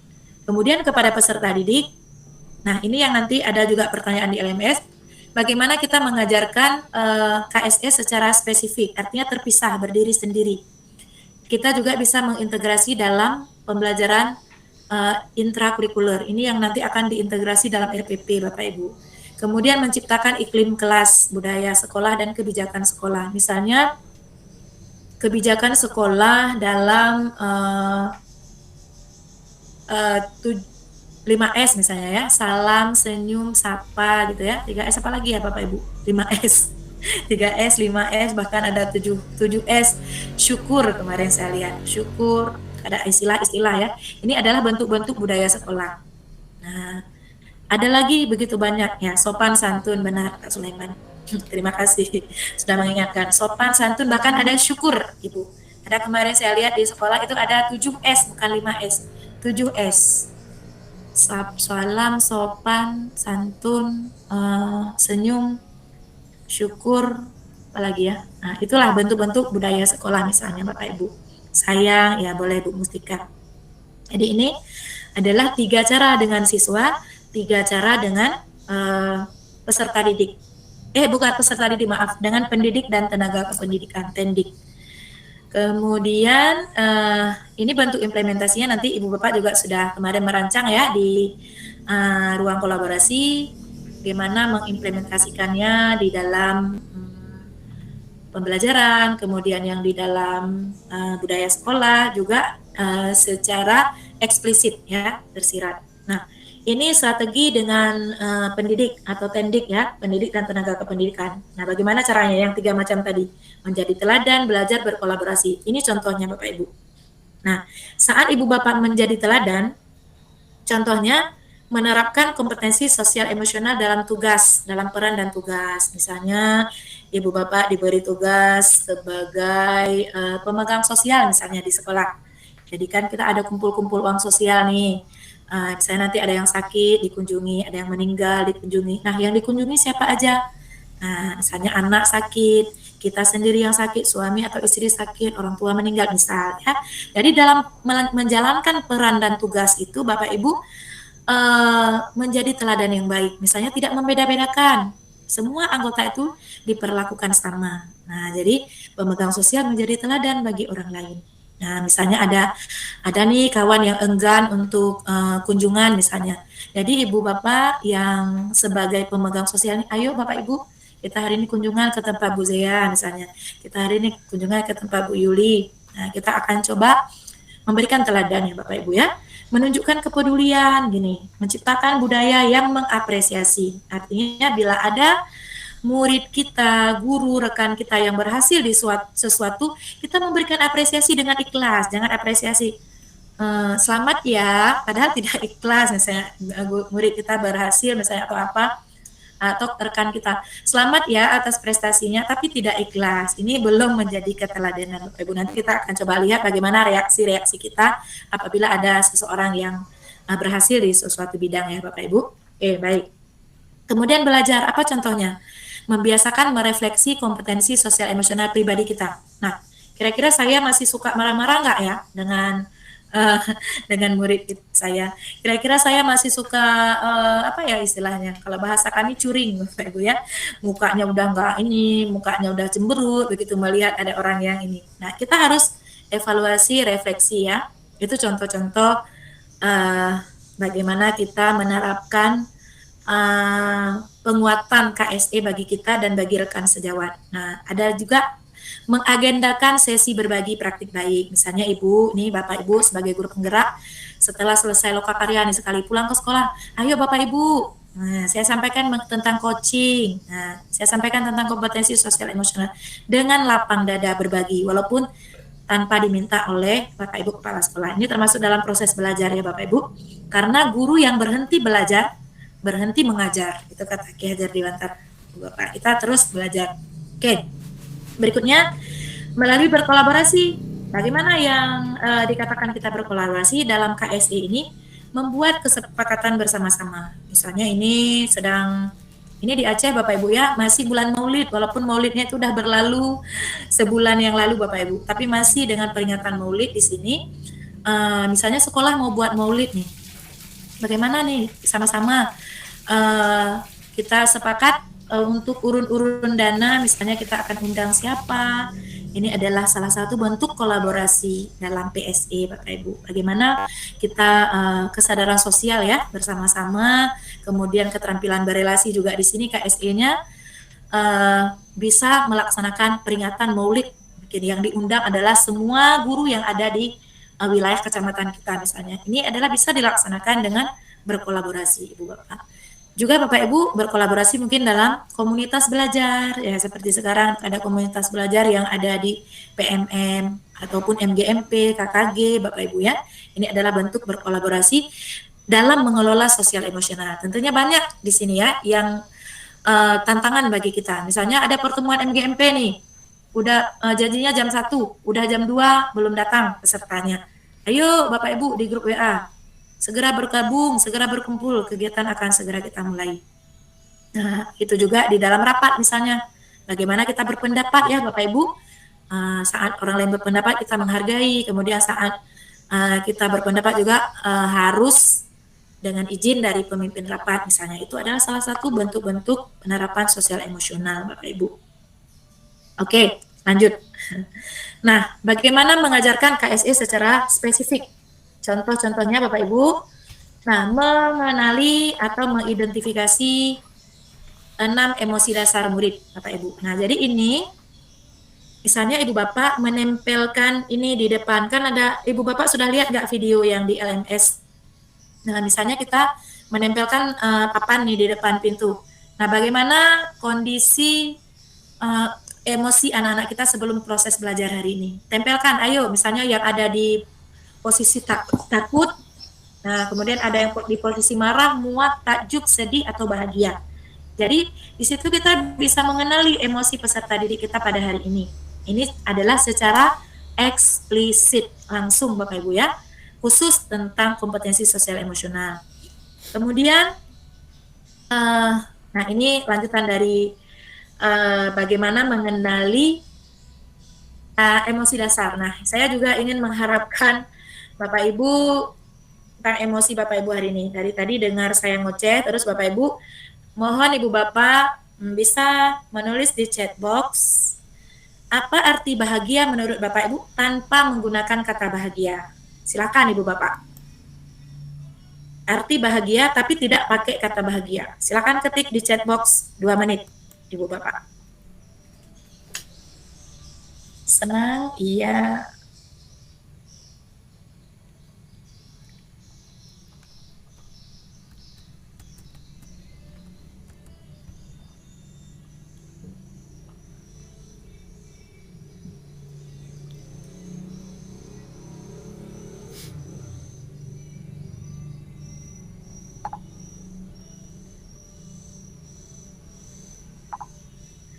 Bebas, rasa suka terhadap suatu keadaan, berbagi dengan apapun. Oke, baik, kita coba lihat ya beberapa. Nah,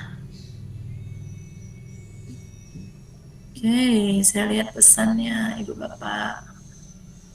Sudah banyak yang masuk arti bahagia, nyaman dan bersyukur dengan yang kita miliki, menikmati perjalanan hidup kita, dari Pak Junaidi. Kemudian, saya lihat dulu semua ya Bapak Ibu.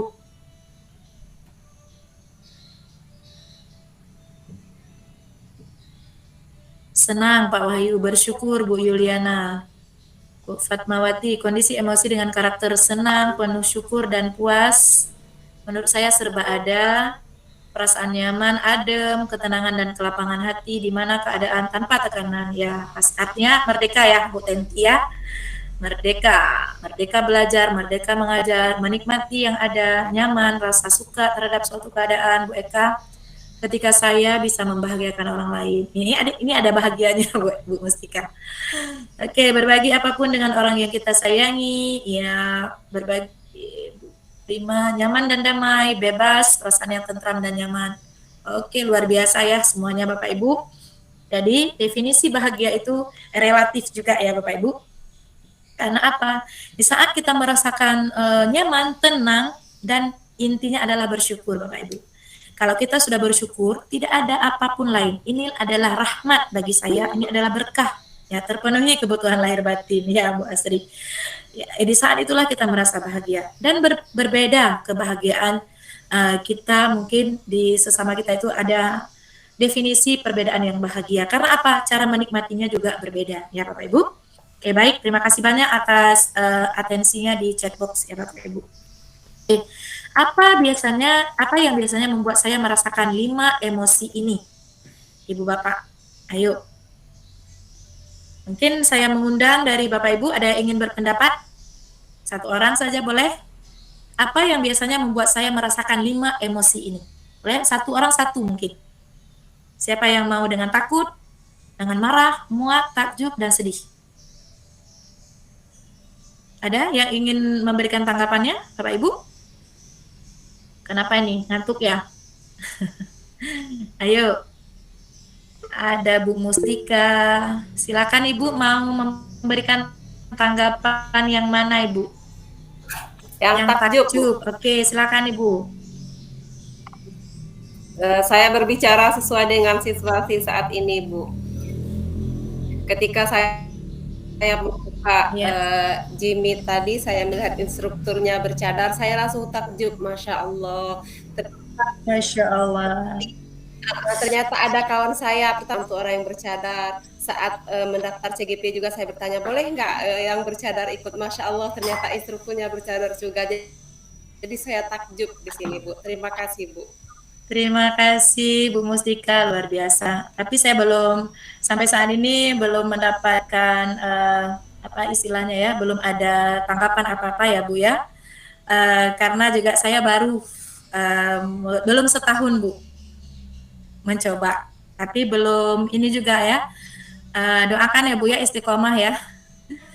Baik, terima kasih Bu Mustika, takjub ya. Kemudian Bu Siti Musriah, silakan Bu Siti, Ibu mau menyampaikan emosi yang mana? Assalamualaikum warahmatullahi wabarakatuh. Waalaikumsalam warahmatullahi wabarakatuh. Terima kasih Bu atas kesempatan yang diberikan untuk saya. Saya mencoba yang sedih Bu. Yang sedih, silakan Ibu. Nah, saya sedih ketika apa yang saya inginkan itu tidak terwujud, kemudian sedih juga apa yang menjadi cita-cita, kemudian pembelajaran yang sudah saya dapatkan tidak bisa terwujud, tidak bisa menjalankan apa yang seharusnya menjadi tugas saya. Kemudian juga sedih ketika saya tidak bisa membalas kebaikan dari orang lain. Mungkin itu Bu dari saya cukupkan. Assalamualaikum warahmatullahi wabarakatuh. Waalaikumsalam warahmatullahi wabarakatuh. Terima kasih Bu Musria. Kami doakan bersama ya, semoga kesedihan Ibu ini bisa terobati nanti dengan terpenuhinya apa yang Ibu rasa belum terpenuhi ya Bu ya. Oke, baik. Mungkin 3 orang lagi Ibu Bapak, Pak Junaidi mau mencoba dengan perasaan yang ada Ibu Eka dulu. Silakan Bu Eka.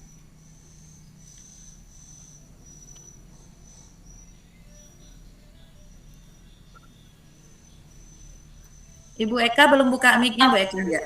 Maaf, Bu. Assalamualaikum, Bu Eliza. Waalaikumsalam. Saya mencoba mengungkapkan yang takut, Bu. Takut, ya. Silakan, Bu. Ya, saya perasaan takut ini muncul ketika saya mendapatkan sebuah amanah yang bagi saya itu cukup besar. Saya takut tidak mampu mengembannya, tetapi melalui proses yang dilalui berkat kerjasama dan dukungan dari orang-orang sekitar saya, alhamdulillah rasa takut itu hilang berlahan-lahan. Itu saja, terima kasih. Baik, terima kasih Ibu Eka. Berarti Ibu Eka itu sudah menggunakan KSE, kesadaran diri ya Ibu ya. Dengan rasa takut itu Ibu sudah mencoba sehingga bisa mengambil keputusan yang bertanggung jawab. Terima kasih Ibu Eka. Baik, tadi ada Ibu, siapa udah diturunkan resennya ya. Oke, masih ada 2 lagi nih Bapak Ibu. Siapa yang mau coba? Ada Bu Maria, mau coba Bu Maria? Ada marah dan muak yang belum. Siapa yang mau coba? Oke, ada Bu Nova ya. Bu Nova tadi juga resen. Silakan Bu Nova. Masih. Oke, izin off cam ya Ibu ya. Bapak. Ya, saya akan mencoba yang marah. Ya, silakan. Saya merasakan marah ini ketika saya melihat ada ketimpangan, terutama untuk ketimpangan sosial itu saya merasa sangat marah, tapi terkadang marahnya itu masih bisa saya kontrol. Terkadang ya hampir muak juga, terutama untuk ketimpangan sosial di dalam semua lini sibuk, baik pendidikan, apapun itu, karena begitu banyak gambaran-gambaran pendidikan itu yang tidak sesuai harapan. Tapi itu tadi kembali ketika keluar dari kelekatan tuntutan, maka marah itu akan hilang, muak, takut, sedih juga akan hilang. Kalau yang saya rasakan seperti itu. Baik, terima kasih Bu Nova. Semoga rasa marah tadi Bapak Ibu Nova bisa terobati dengan Ibu menerapkan KSE ini ya Ibu, mungkin dengan kesadaran diri, kemudian bisa manajemen diri, dan jangan lupa bersyukur. Terus intinya dengan bersyukur Ibu jangan lupa bahagia ya. Semoga kita bisa mengelola emosi kita seperti itu Bapak Ibu. Oke, untuk yang terakhir Bu Mustia, silakan Bu Mustia Ningsih. Assalamualaikum Ibu. Waalaikumsalam. Baik, saya akan mencoba untuk yang emosi yang muak. Jadi kalau merasa muak ini saya ketika kawan-kawan guru atau bahkan kepala sekolah itu menganggap bahwa guru penggerak itu tidak berfungsi, bahwa guru penggerak itu tidak ada gunanya seperti itu. Nah, jadi tapi dalam diri saya tanamkan bahwa bisa mengubah pendidikan itu menjadi lebih baik. Nah, karena apa? Nah, sejak kemarin sudah melaksanakan aksi nyata di Budaya Positif 1.4, alhamdulillah dari yang berpikir bahwa guru penggerak itu tidak berfungsi, guru penggerak itu tidak ada apa-apanya seperti itu. Nah, setelah saya ini dengan Budaya Positif kemarin, alhamdulillah luar biasa ininya perubahannya, terutama di sekolah saya sudah ada perubahan walaupun hanya sedikit. Jadi sudah bisa menerapkan budaya positif yang sebelumnya misalnya ketika anak tidak mengerjakan PR itu dihukum untuk keluar kelas atau mengerjakan di luar. Nah, sekarang alhamdulillah itu sudah hilang dan perlahan-lahan bisa menjadi lebih baik lagi di sekolah. Itu Bu. Baik, terima kasih Bu Mustia, luar biasa ya. Semoga Ibu bisa menjadi keteladanan di dalam posisi ini ya Bapak Ibu, posisi Ibu sebagai guru penggerak bisa menjadi menjalankan nilai dan peran yang Ibu Bapak miliki. Kita menjadi teladan dan menjadi penggerak bagi rekan-rekan yang lain, komunitas praktisi kita Bapak Ibu. Dan di sini kata kuncinya Ibu Bapak, aksi nyata kita adalah menjadi kekuatan bagi kita Bapak Ibu. Nah, kita tidak hanya ngomong, tetapi aksi nyatanya ini yang bisa kita tunjukkan supaya kita bisa menyampaikan kepada dunia bahwa apa yang kita lakukan itu tidak sia-sia Bapak dan Ibu. Tujuan kita adalah menjadi pemimpin pembelajaran yang bisa meningkatkan kualitas pembelajaran yang menghasilkan well-being bagi peserta didik kita. Itu harapannya ya Bapak Ibu ya. Baik Bu Mustia dan Ibu Nova juga Bu Enti, Bu Eka tadi terima kasih banyak atas tanggapan-tanggapannya Bapak Ibu. Baik, ada waktu sekitar 3 menit lagi, kita akan melihat mengapa penting untuk mengenali emosi. Karena emosi ini adalah ada suatu hal yang secara naluri ya Bapak Ibu, seperti muak tadi ya, kemudian marah, itu akan muncul dengan sendirinya. Sehingga kita perlu memanage dia ya. Nah, salah satunya itu dengan teknik stop. Kita kembali sebentar, berhenti sejenak Bapak Ibu, kita sadari nafas, itu salah satu caranya. Kemudian amati sensasi yang terjadi pada tubuh kita dan lanjutkan lagi. Ini boleh dilakukan di jeda, misalnya di saat-saat anak-anak didik sudah merasa tidak nyaman lagi di kelas, kita bisa lakukan ini Bapak Ibu. Kemudian apa yang terjadi di balik teknik stop? Ini menyadari nafas ya, sehingga kita mungkin di saat kita sedang marah, nafas kita pendek-pendek ya Bu, mungkin jantung dipacu lebih kuat, sehingga mungkin kalau ada orang yang ada tekanan jantung bisa mendapat serangan jantung. Nah, ini di sini kita sangat butuh untuk jeda sementara, teknik stop mengambil nafas ya Bapak Ibu. Oke, baik. Nah, saat kita melakukan teknik stop ini, syaraf parasimpatik itu dapat menenangkan tubuh kita dengan memperlambat detak jantung tadi, menurunkan tekanan darah, ya, mempertajam fokus kita. Nah, apa sih yang aku lakukan? Ini tidak benar nih. Kembali kita ke model sadar kita bahwa apa yang kita lakukan itu tidak sesuai dengan yang kita inginkan. Ini juga tentang keyakinan Bapak Ibu ya. Nah, napas yang terkontrol itu bisa mengurangi kecemasan atau tingkat stres kita dan mendukung kekuatan otak bagian atas, nih, otak luhur ya, sehingga kita bisa berkonsentrasi penuh lagi dan kita ada di alam sadar kita Bapak Ibu. Nah, hal ini dapat dilatih Bapak Ibu. Tidak akan terjadi dengan sekonyong-konyong, tapi perlu latihan, perlu pembiasaan Ibu Bapak supaya kita bisa menerapkan ini. Seperti siswa kita tadi, sudah lama tidak ada pembiasaan di rumah, saat kembali ke sekolah dia kembali ke bentuk semula. Nah, jadi harus kita biasakan lagi Bapak Ibu. Nah, dengan apa yang kita lakukan tadi, kita bisa meningkatkan resiliensi kepada peserta didik kita, dia tangguh. Nah, apapun yang terjadi misalnya bisa diatasi dengan kesadaran diri, menyadari emosi yang terjadi, Ibu Bapak. Nah, baik, sumber resiliensi itu ada 3I Bapak Ibu, 3I ya. I have, saya memiliki. Nah, kemudian Yang kedua, saya adalah sumber resiliensi bagi kekuatan diri kita sendiri, dan kemudian ada I can, saya dapat, itu Bapak Ibu kira-kira ya. Ibu Bapak, oke. Kemudian ada 3 kesadaran berempati, ada 3 pertanyaan dasar ini terhadap kasus ini Bapak Ibu. Ini ada sebuah kasus. Nah, coba dibaca pelan-pelan kasusnya Bapak Ibu. Oke. Nah, setelah dibaca 3 kasus ini, kita akan coba bagaimana kalau misalnya ini terjadi pada kita Bapak Ibu. Ini berhubungan dengan keterampilan berempati.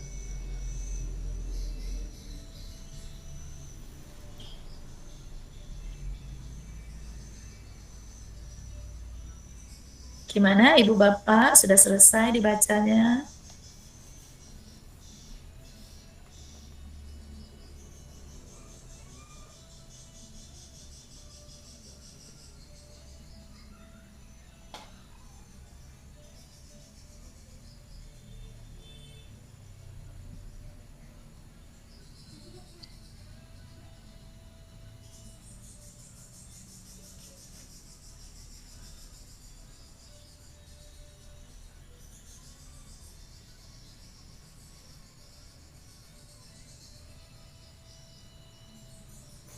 Mohon maaf Bu, pertanyaannya apa tadi Bu?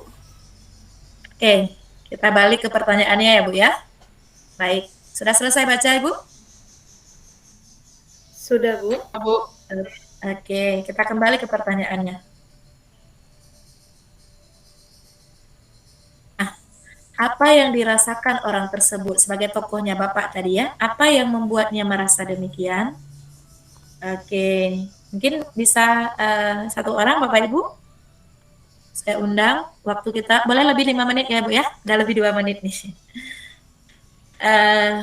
Gimana menurut pendapat Bapak Ibu? Apa yang dirasakan orang tersebut? Bapak ini sebagai tokoh utamanya. Ada yang ingin menyampaikan? Oke. Si Bapak tadi, oh ya Bu Mustia, silakan Ibu. Untuk menjawab 3 pertanyaan mendasar ini. Silakan Ibu. Baik, Assalamualaikum warahmatullahi wabarakatuh. Mencoba ya Bu? Ya, silakan Ibu. Jadi apa yang dirasakan oleh Bapak tersebut, apa yang membuatnya merasa demikian? Nah mungkin karena di kasus tadi itu barusan ibunya yang meninggal ya Bu, orang tuanya lah meninggal, anak-anak tadi, sehingga anak-anak tadi mungkin dia akan untuk beberapa hari belakangan kemarin dia kan merasa sedih, sehingga pada saat mau di mudik dia itu tertawa karena mungkin suasana di rumah itu mungkin dia agak sedikit nggak ingat gitu kan, jadi karena udah dibawa keluar bisa refresh gitu. Nah yang dirasakan orang tersebut mungkin di situ Bapak itu memberi kebebasan kepada anak. Karena mereka di rumah mungkin akan merasa sedih. Nah sehingga di situ memang mengganggu tempat umum ya, mengganggu orang lain. Tetapi Bapak itu memahami bahwa anak tadi itu masih dalam keadaan berduka seperti itu. Nah, apa yang mungkin akan dilakukan, mengapa dia melakukan hal itu? Nah, di situ Bapak itu mungkin menegur secara halus yang akan dilakukan kepada anak-anak tersebut, karena mungkin dengan teguran yang halus nanti anak-anak itu akan lebih mengerti secara emosional. Dan apa yang saya rasakan jika mengalami kejadian yang sama atau saya ada di posisi dia. Nah, jadi ketika kejadian tersebut terjadi sama saya, mungkin saya juga akan merasa sedih dan merasa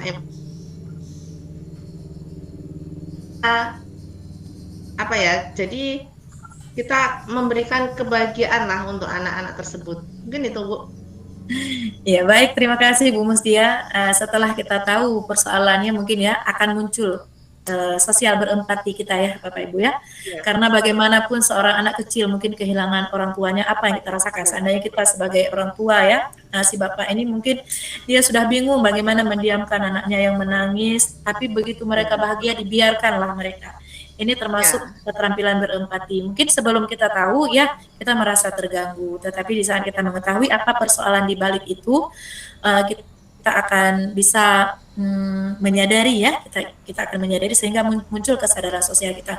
Makanya di sini kita perlu tahu Bapak Ibu bagaimana emosi anak-anak kita di pagi hari itu. Saya begitu juga dengan kita dengan rekan sejawat, kita harus tanyakan dulu ya bagaimana kondisi mereka pada saat ini, sehat atau ada yang sedang sakit keluarganya. Ini sangat penting untuk sosial berempati ini Bapak Ibu. Oke, baik Ibu Bapak, mohon maaf mungkin kita jeda ya Bapak Ibu. Saya ingin memberikan kesempatan kepada Bapak Ibu mungkin sekitar 2 menit karena waktu kita sudah lewat 5 menit. Ada nggak kira-kira hal lain yang ingin didiskusikan Bapak Ibu di dalam pertemuan hari ini yang belum tuntas di Bapak Ibu dari penjelasan tadi? Mungkin ada yang ingin didiskusikan Ibu Bapak? Silakan, boleh raise hand. Oke, baik, silakan. Bu Teguh, lihat dulu siapa yang duluan. Pak Junaidi dulu, silakan Pak Junaidi. Ya, terima kasih ya Ibu Eliza. Di sini yang saya tanyakan Bu Eliza, ini kan kita kan saya udah belajar kami ini seminggu lebih lah belajar tentang PSE ini Bu. Kemarin kita mendapat tugas dokumentasi kontekstualnya itu membuat RPP. Nah di situ saya masih masih banyak yang belum paham Bu, terus terang saja. Gimana apa sih yang ciri khasnya RPP yang PSE itu titik beratnya di mana Bu gitu, yang membedakan dari RPP yang lain. Itu karena saya belum buat karena saya masih ada beberapa kebingungan di situ. Terima kasih Bu Eliza. Baik, terima kasih Pak Junaidi. Berarti Bapak mengenai RPP ya Pak, bagaimana bentuk RPP ya? Kemudian yang kedua Ibu Eka, silakan Bu Eka. Terima kasih atas waktunya. Jadi begini Bu, saya tuh dulu pernah punya siswa yang sering sekali terlambat datang ke sekolah. Walaupun bagaimana kita memberikan dia pengarahan, tetapi apa yang kita berikan itu tidak membuat dia menjadi sadar gitu. Setiap hari Bu, setiap hari. Bahkan kadang tuh kita usir dia pulang karena sudah lewat hampir 1 jam dia baru hadir di sekolah. Nah akhirnya kita sudah memberikan dia pengarahan, pemodelan dan berbagai macam cara supaya dia tidak lagi datang terlambat. Kita konfirmasi ke orang tuanya juga tidak cara itu juga tidak mempan dan lain sebagainya. Langkah-langkah yang kita berikan tidak mampu memotivasi kesadaran diri siswa ini. Jangankan KSE yang lain, kesadaran dirinya saja tidak mampu kita buat baik gitu. Nah, menurut Ibu kira-kira langkah apa yang bisa kita lakukan? Karena ini efeknya ini bukan rahasia umum lagi ya Bu. Baik siswa, baik guru dalam kedisiplinannya itu sangat rendah kita temui sekarang itu. Banyak sekali guru-guru yang datang terlambat. Kadang hari sudah 7:30 baru 2 kelas yang ada gurunya dan lain sebagainya. Padahal kita sudah memberikan contoh yang baik, berusaha untuk hadir tepat waktu dan lain sebagainya. Menurut Bu Eliza ini langkah konkret apa sih yang bisa kita berikan lagi untuk meningkatkan kesadaran diri orang-orang seperti ini? Gitu. Itu saja Bu, terima kasih. Baik, terima kasih Bu Eka. Saya kasih kesempatan yang ketiga untuk Ibu. Mari ya, Ibu-ibu ya.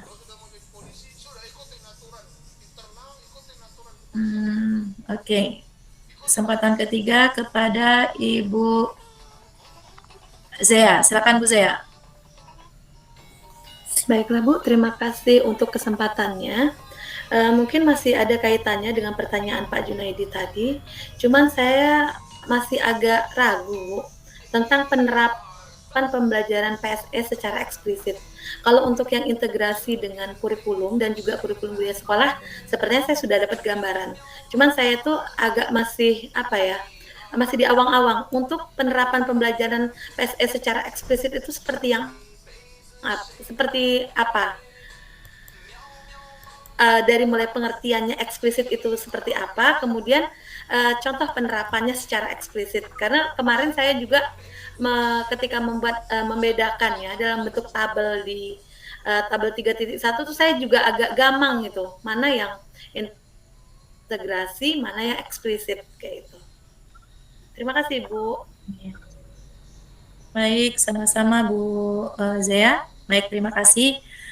Jadi di sini ada 2 pertanyaan yang hampir mirip Bu Zea dengan Pak Junedi ya. Bagaimana implementasi RPP Bapak Ibu ya? Tadi saya udah kirim sheet, ada yang terintegrasi Bapak Ibu. Jadi untuk eksplisit ini artinya kita mengajarkan khusus tentang kompetensi sosial emosional dari 5 KSE itu.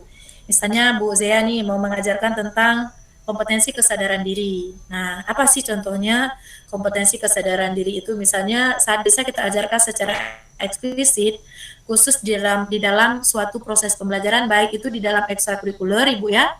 Boleh juga di saat-saat senggang, misalnya Ibu mau mengajarkan tentang keterampilan sosial emosional di dalam khusus tentang kompetensi sosial emosional, misalnya kesadaran sosial. Nah, kita akan praktekkan langsung bagaimana kesadaran sosial seorang peserta didik dalam berhubungan dengan rekan-rekannya. Misalnya dalam sisi empati tadi Bu, kita memperkuat kompetensi sosial emosional ini khusus. Misalnya ada kasus di sekolah kita ada siswa yang mendapat musibah misalnya, baik itu sakit atau meninggal orang tuanya misal.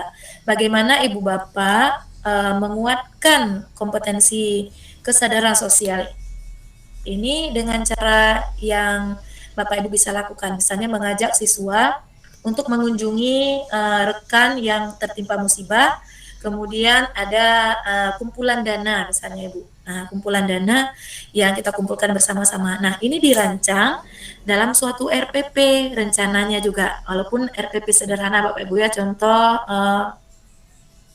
Bu lihat dalam RPP termodifikasi Bu Bapak. Nah, di sini khusus misalnya kita mau buat sebuah pengembangan tadi ya. Nah, baik ya Ibu ya. Oke, baik. Nah, di dalam RPP ini Bapak Ibu khusus dipilih satu KSE misalnya yang ingin dikembangkan. KSE-nya adalah keterampilan berelasi. Nah, merespon positif bagi siswa itu pada saat mereka melaksanakan mengutip dana tadi misalnya, dengan ikhlas memberikan sumbangan kepada kawannya yang sedang musibah. Nah, ini adalah salah satu contoh bentuk penerapan secara khusus Ibu Bapak. Terpisah, artinya bukan dalam pembelajaran, tetapi khusus mengajarkan itu. Nah, gitu ya Bu Zea ya, Pak Junedi. Kemudian yang integrasi, nah tadi juga ada pertanyaan dari Ibu Bapak, yang integrasi bagaimana di LMS? Kita membuat proses integrasi, ada contoh di RPP Bahasa Indonesia yang saya share tadi, adalah materi tentang menguraikan pendapat pribadi tentang isi buku sastra ya. Tujuan pembelajarannya murid dapat menguraikan pendapat pribadi tentang sifat tokoh. Nah, di sini diintegrasi KSE-nya itu KSE-nya adalah tentang cara Bu ya, Ibu Bapak lihat KSE-nya dulu apa? KSE.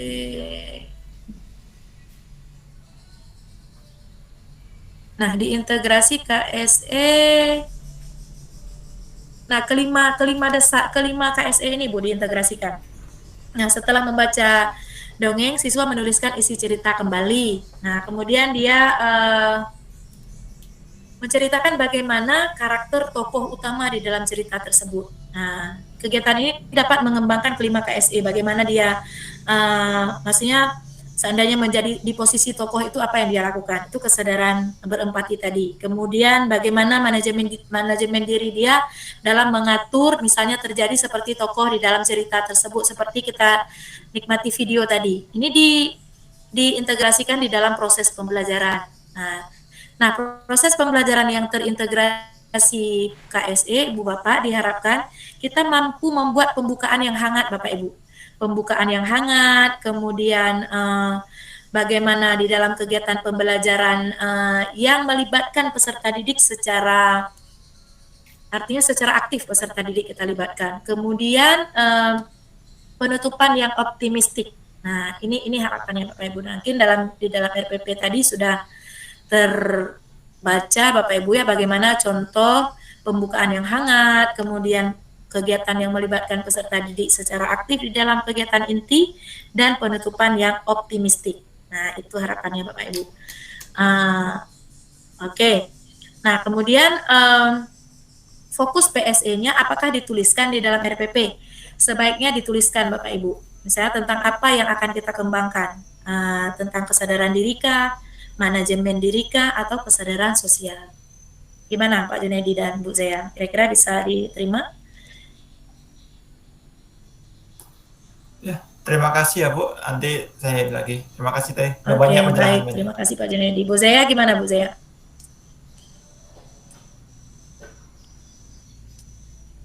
Nah, Bu Zayanya menghilang.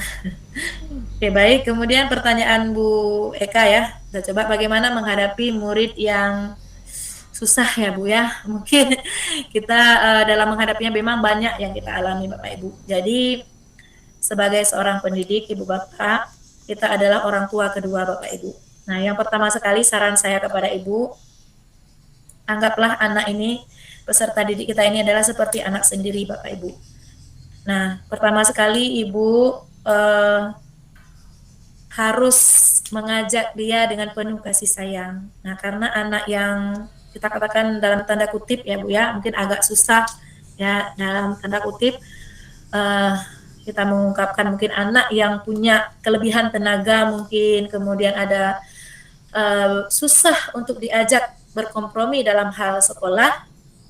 Ini adalah tugas berat memang bagi kita seorang guru. Tapi yang pertama sekali hadirkan diri sepenuh hati Ibu dalam mengajak dia untuk belajar dan komunikasikan dengan orang tua. Saya dulu saat menjadi guru pernah mengalami Ibu, bahkan saya ke rumah dengan karena kita anak ini hampir DO lah kalau kita bilang ya, hampir drop out.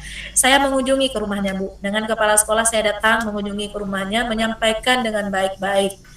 Nah, mungkin selama ini orang tua juga merasa kurang peduli dengan pendidikan anaknya. Jadi dengan itu saya lihat, saya kunjung ke rumah Bu khusus, itu di kelas akhir Ibu, saat saya minta perlengkapan administrasi dulu kan masih ada kirim foto segala macam untuk buat soal kartu ujian. Saya datang ke rumahnya Ibu dengan kepala sekolah, Ibu, Bapak tolong mohon bantuannya, ini adalah anak kita bersama Bapak Ibu, karena pendidikannya juga bukan hanya tanggung jawab kita sebagai guru, juga Ibu Bapak juga sebagai orang tua. Saya lihat sedikit berubah Bu Bapak, setelah itu dia lebih peduli dengan pendidikan anaknya. Memang agak berat Ibu perjuangan, mungkin tidak berhasil dengan satu cara, kita akan mencoba dengan berbagai cara ya. Bu Eka tetap semangat Bu Eka ya. Oke, baik, terima kasih.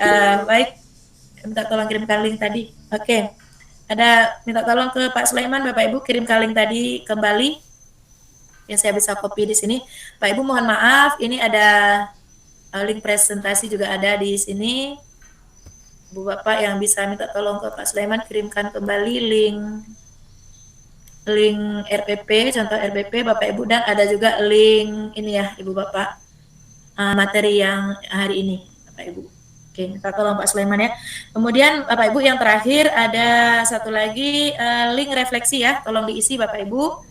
Link refleksi pembelajaran kita pada hari ini. Mohon maaf Ibu Bapak, waktunya agak sudah lewat.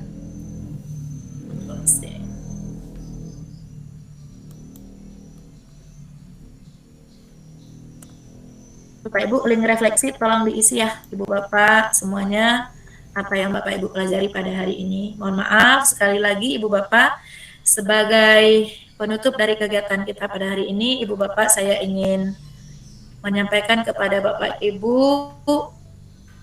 oke sebentar sebelum refleksi, sebagai ucapan terakhir ya Bapak Ibu. Nah Ibu Bapak, rasa syukur memiliki efek fisiologis yang kuat Bapak Ibu pada otak dan tubuh. Para peneliti telah menemukan bahwa ketika kita memikirkan sesuatu atau sesuatu yang benar-benar kita syukuri, tubuh kita menjadi tenang, memperlambat detak jantung, mengalirkan darah dari otot ke organ, dan pupil mata pun berkontraksi.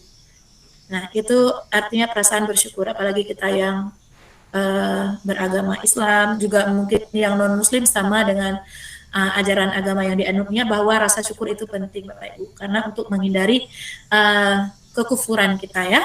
Kemudian perasaan menghargai juga menghasilkan irama jantung yang lebih teratur, yang dapat mengurangi risiko serangan jantung dan meredakan hipertensi Bapak Ibu. Jadi dengan hipertensi saat ini merupakan pembunuh juga, yang ini tiba-tiba darah tinggi jatuh gitu Bu ya. Jadi kita harapkan kita bisa mengelola emosi kita. Jadi ini sebagai kesimpulan kita pada hari ini Bapak Ibu. Mohon maaf ya Ibu Bapak atas segala kekurangan. Banyak hal mungkin yang masih kurang, belum tersampaikan dan belum sempat didiskusikan pada hari ini.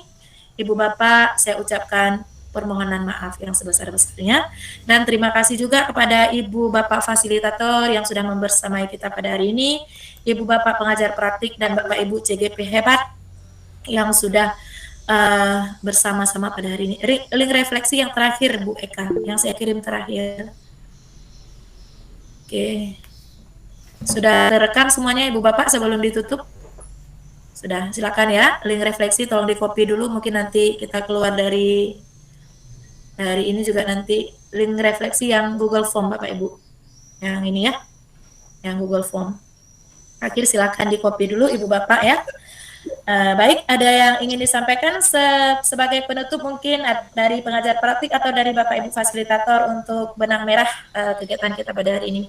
Saya silakan kepada Ibu Bapak fasilitator atau pengajar praktik, boleh silakan.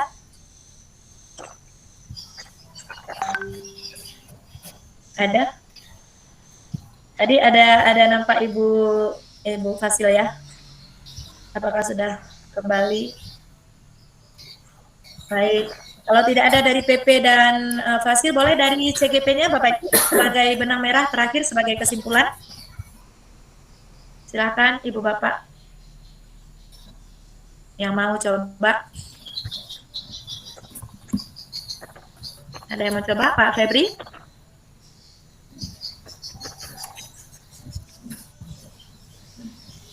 Nggak ada yang mau coba. Pak Didel? Oke. Ada yang mau? Oke, Bu Mustia Ningsi. Silakan Bu Mustia. Baik, Assalamualaikum warahmatullahi wabarakatuh. Waalaikumsalam warahmatullahi wabarakatuh.